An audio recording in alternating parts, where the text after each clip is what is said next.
नमस्कार, 10 का दस्तावेज देख रहे हैं, आपके साथ मैं हर्षा शर्मा। तो चलिए बुलेटिन की शुरुआत करेंगे इस वक्त की बड़ी खबर के साथ। गैंगस्टर सिराज अहमद पर बड़ी कार्रवाई हुई है। पुलिस ने गैंगस्टर सिराज के घर को कुर्क कर लिया है। मड़ियाव इलाके के रायपुर में घर की कुर्की की गई है। आपको बता दें कि गाजीपुर और मड़ियाव पुलिस ने पूरी कार्रवाई की, संयुक्त कार्रवाई की गई है। गाजीपुर और मड़ियाव पुलिस की तरफ से गैंगस्टर सिराज पर कई थानों में कई मुकदमे दर्ज थे, जिसके चलते ये पूरी कार्रवाई की गई है। तो आपको बता दें कि गैंगस्टर सिराज अहमद पर बड़ी कार्रवाई की गई है। मड़ियाव इलाके के रायपुर में उनके घर की कुर्की की गई है। पुलिस ने गैंगस्टर सिराज के घर को कुर्क कर लिया है। गाजीपुर और मड़ियाव पुलिस ने ये मिलकर कार्रवाई की है। गैंगस्टर सिराज पर कई थानों में कई मुकदमे दर्ज थे, जिसके चलते ये पूरी कार्रवाई की गई है। आपको बता दें कि मड़ियाव इलाके के रायपुर में उनके घर को कुर्क कर लिया गया है। तो बड़ा एक्शन पुलिस की तरफ से उनके खिलाफ लिया गया है। गाजीपुर और मड़ियाव गांव पुलिस ने पूरी कार्रवाई की है। और अब बात बुलंदशहर की, जहां इनामी लुटेरों को ढेर करने वाले पुलिस का व्यापारियों ने सम्मान किया। इन व्यापारियों ने फूल माला पहनाकर और मिठाई खिलाकर पुलिसकर्मियों को सम्मानित किया। आपको बता दें कि एसएसपी श्लोक कुमार की अगुवाई में पुलिस ने दोनों 50-50 हजार के इनामी बदमाशों को जवाबी कार्रवाई में ढेर कर दिया था। इन बदमाशों पर अलग अलग थानों में कई केस दर्ज थे। तो दो तस्वीरें अपनी टीवी स्क्रीन पर आप देख सकते हैं। व्यापारियों ने फूल माला पहनाकर और साथ ही मिठाई खिलाकर पुलिसकर्मियों को सम्मानित किया है। एसएसपी श्लोक कुमार की अगुवाई में ये सब किया गया है। पुलिस ने दोनों 50-50 हजार के इनामी बदमाशों को जवाबी कार्रवाई में ढेर कर दिया था, जिसके चलते उनको फूल माला पहनाई गई है, उनको मिठाइयां खिलाई गई।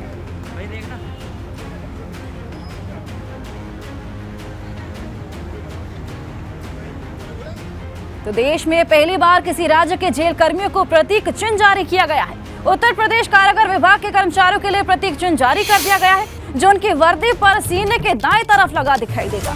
खुद डीजी जेल आनंद कुमार ने जेल कर्मियों को यह प्रतीक चिन्ह लगाया है। तो आपको बता दें कि ये पहली बार है जब किसी राज्य के जेल कर्मियों को यह प्रतीक चिन्ह दिया जाएगा, जो कि अपने आप में बहुत ही यूनिक होने वाला है। उत्तर प्रदेश कारागार विभाग के कर्मचारियों के लिए प्रतीक चिन्ह जारी किया गया। आपको बता दें कि उनकी वर्दी पर सीने के दाएं तरफ ये लगाई दिखाई देगा। साथ ही डीजी जेल आनंद कुमार ने जेल कर्मियों को यह प्रतीक चिन्ह लगाया है। और सबसे बड़ी बात यहां पर यह है कि पहली बार किसी राज्य के जेल कर्मियों को यह प्रतीक चिन्ह जारी किया गया है, जो कि अपने आप में बहुत ही यूनिक और अहम होने वाला है। तो ये उनके लिए एक अलग पहचान होगी, जो कि पूरे देश भर में एक अलग पहचान देगा।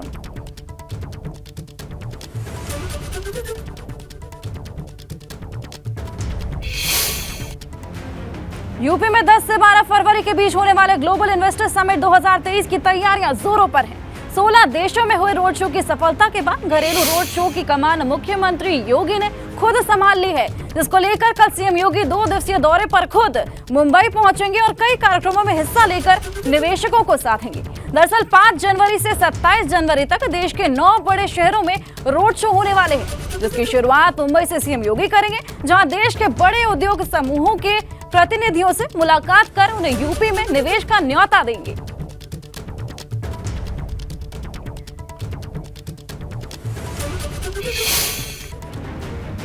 तो यूपी में राहुल गांधी की भारत जोड़ो यात्रा का पहला पड़ाव पूरा हो गया है। 3 दिन और 130 किलोमीटर यूपी में रहने वाली यह यात्रा पहले पड़ाव को पार कर बागपत के मवी कला में पहुंच चुकी है, जहां कांग्रेस के तमाम दिग्गज नेताओं ने डेरा डाल रखा है। यहाँ कार्यकर्ताओं के रुकने, खाने और विश्राम के साथ ही सुरक्षा के मद्देनजर भरपूर इंतजाम है। हालांकि राहुल गांधी ने बागपत में रुकने की जगह दिल्ली जाने का फैसला लिया और वो सुबह फिर से बागपत आकर इस यात्रा को शामली की तरफ आगे बढ़ाएंगे। और इसी बीच यूपी में कांग्रेस विपक्ष जोड़ने की कोशिश को बल मिला है। एक तरफ जहां जयंत चौधरी ने आगामी चुनावों से पहले राहुल गांधी को तपस्वी तक कह दिया, तो वहीं पीस पार्टी के अध्यक्ष डॉक्टर अयूब ने कल यात्रा में शामिल होने की बात कही है। हालांकि राहुल की यह पदयात्रा भाजपा को रास नहीं आ रही। समीकरण बदलने से पहले भाजपा ने भी घेराबंदी शुरू कर दी।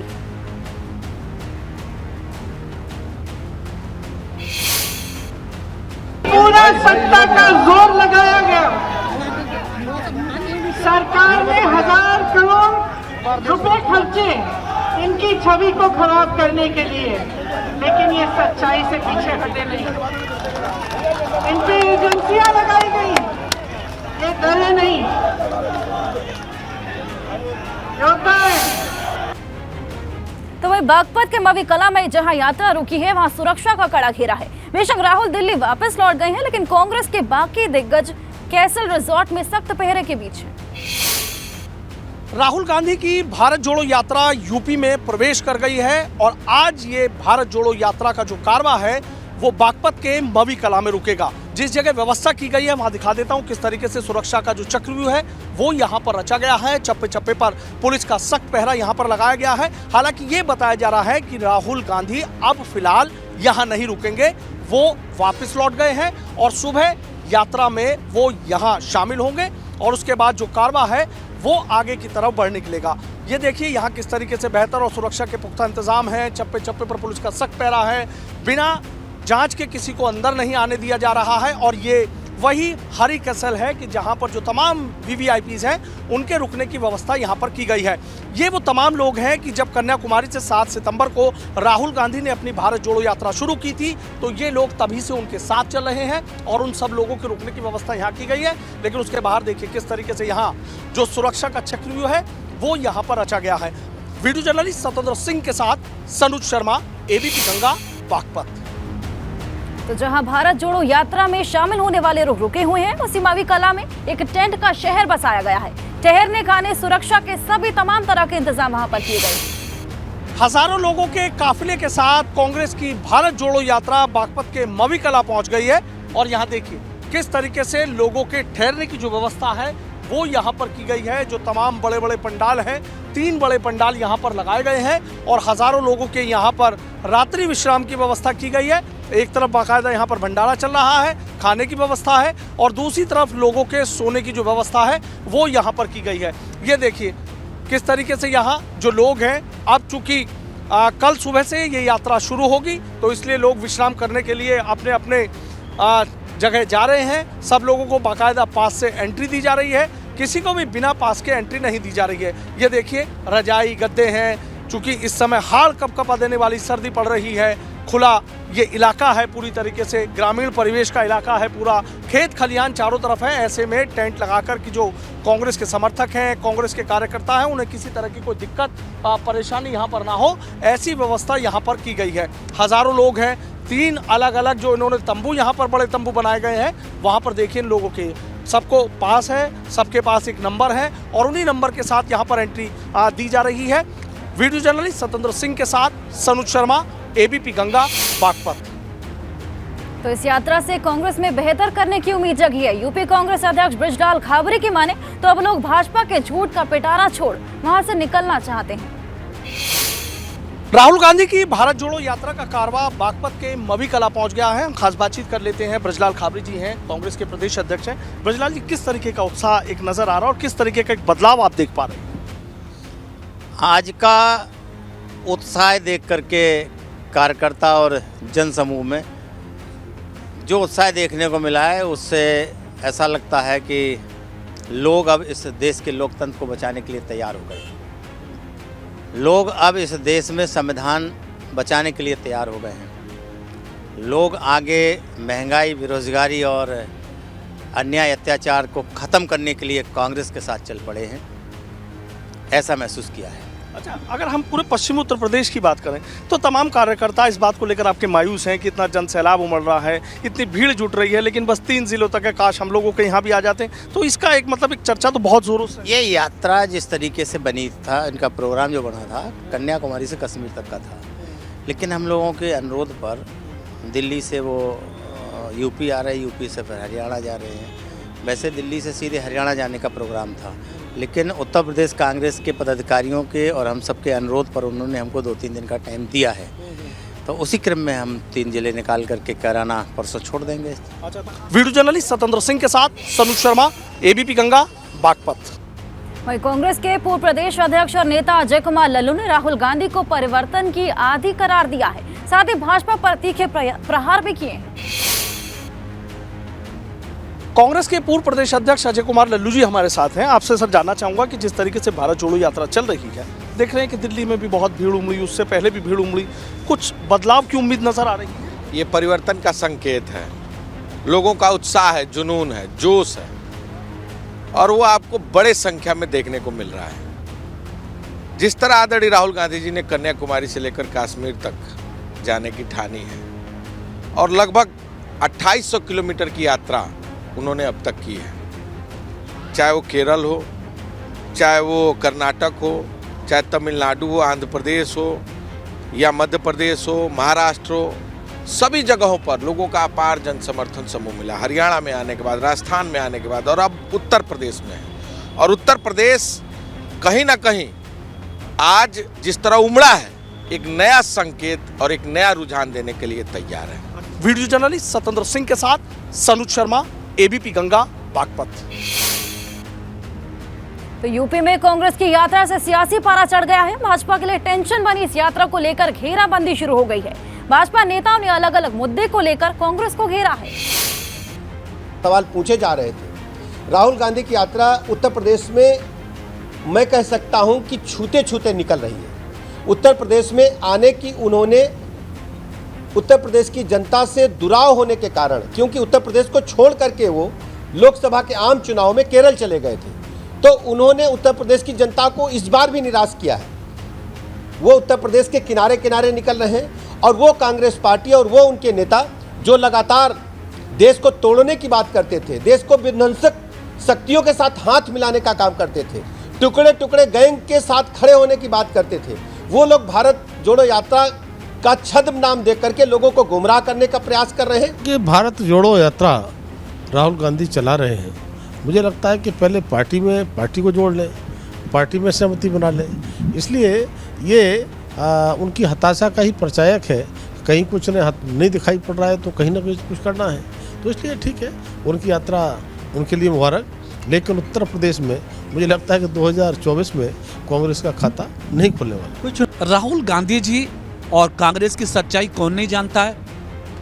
जिस कांग्रेस पार्टी ने 50 साल भारत के केंद्र और भारत के प्रदेशों में सरकारें चलाई हो, जिनका पूरा केंद्र बिंदु परिवारवाद रहा हो, भ्रष्टाचार रहा हो, आज वो यात्रा करके यूपी के लोगों को गुमराह नहीं कर सकते हैं, बहका नहीं सकते हैं। सबको मालूम है कि राहुल जी खुद अपनी सीट उत्तर प्रदेश में हार गए।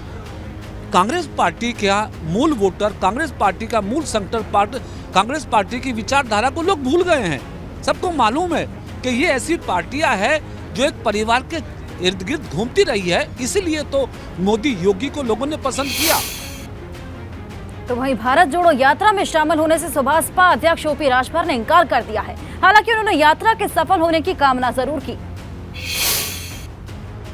जो प्रयास राहुल गांधी जी का रहा है शुरू से लेकर के, उनके साथ जिस तरह का लोगों का स्नेह, प्यार और जुड़ाव देखने को मिला है, तो उस कार्यक्रम को भारत जोड़ो यात्रा को सफल ही कहा जाएगा। यात्रा में, रैली में, जनसभा में भीड़ को जुटा लेना एक अलग बात है, उस भीड़ को वोट में तब्दील करना बड़ा कठिन काम है।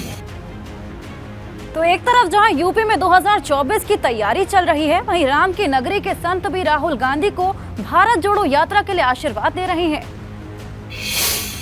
देखिए, उनको हमने स्वागत किया भारत यात्रा के संबंध में, और आज भारत ये उत्तर प्रदेश में प्रवेश किया आज के संबंध में, तो हमने कहा कि भाई जो भारत जोड़ो यात्रा कर रहे हैं उसके लिए हम उनको धन्यवाद देते हैं। साथ ही साथ हमने ये कहा कि जिस प्रकार सर्वजन सुखाय सर्वजन हिताय होता है, उसी प्रकार के इनके कार्य हो, और इनके जो कार्य हैं वह इसी प्रकार से हो, ऐसा हमने उनको शुभकामनाएं, शुभ आशीर्वाद दिया कि आपकी यात्रा सफल।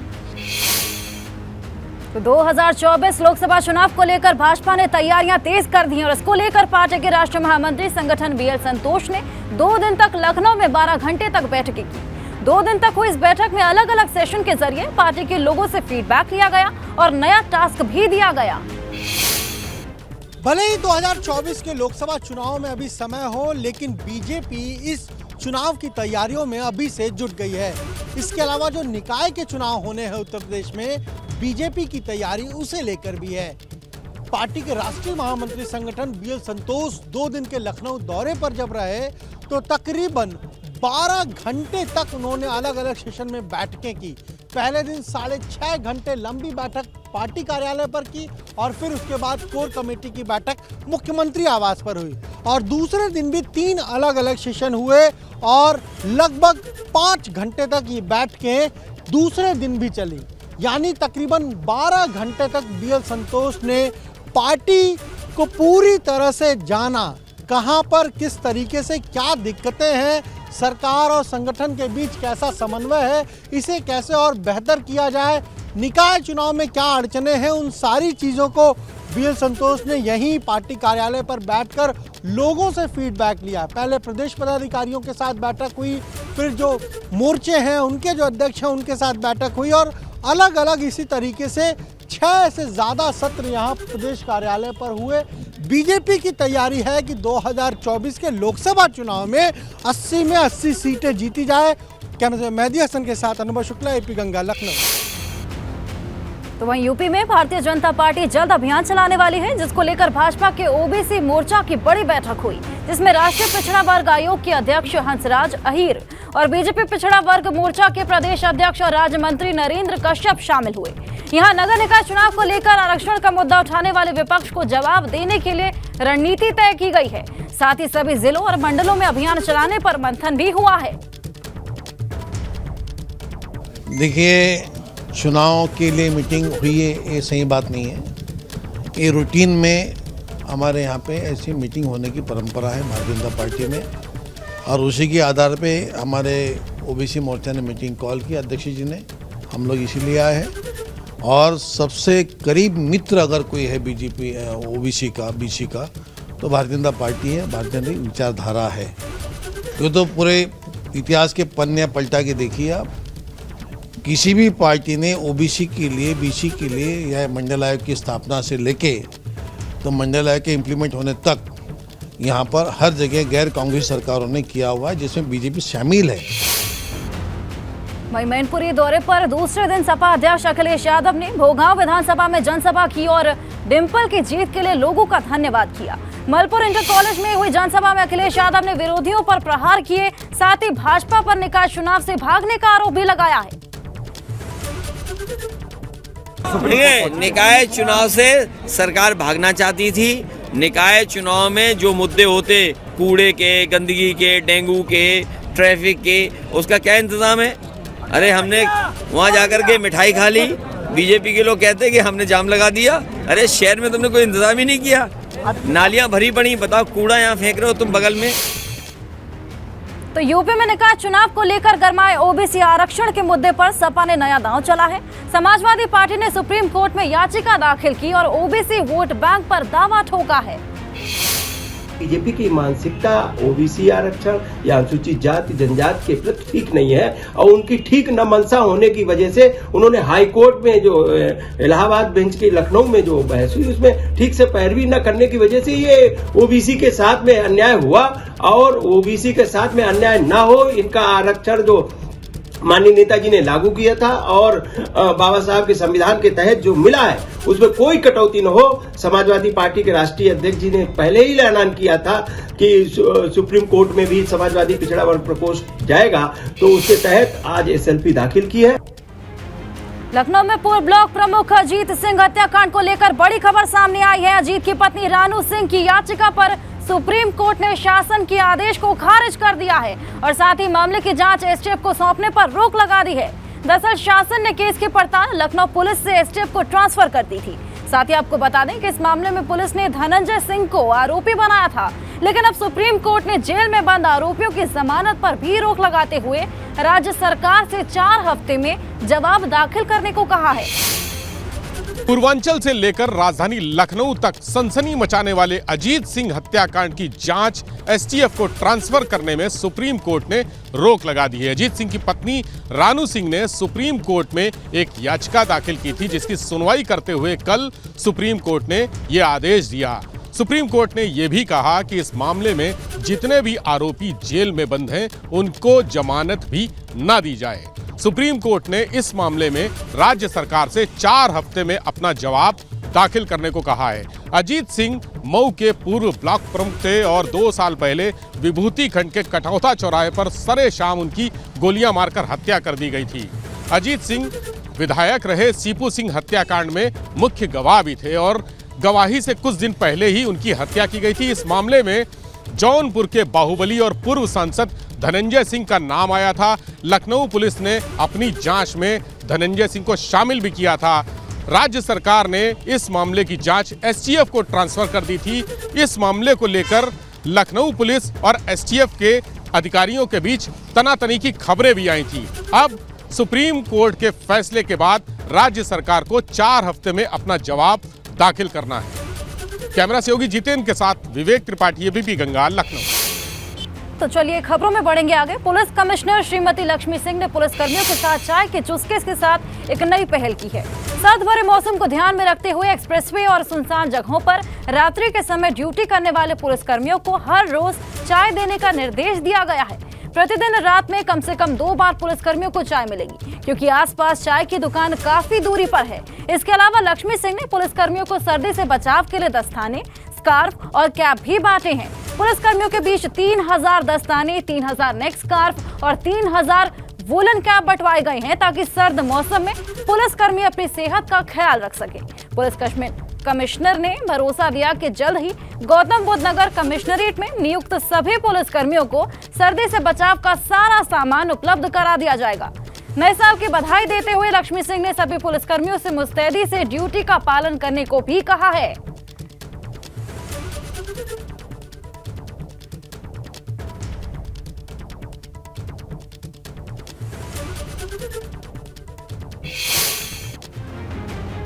और फिलहाल इस बुलेटिन में बस इतना ही। खबरों का सिलसिला लगातार जारी, आप कहीं मत जाइएगा।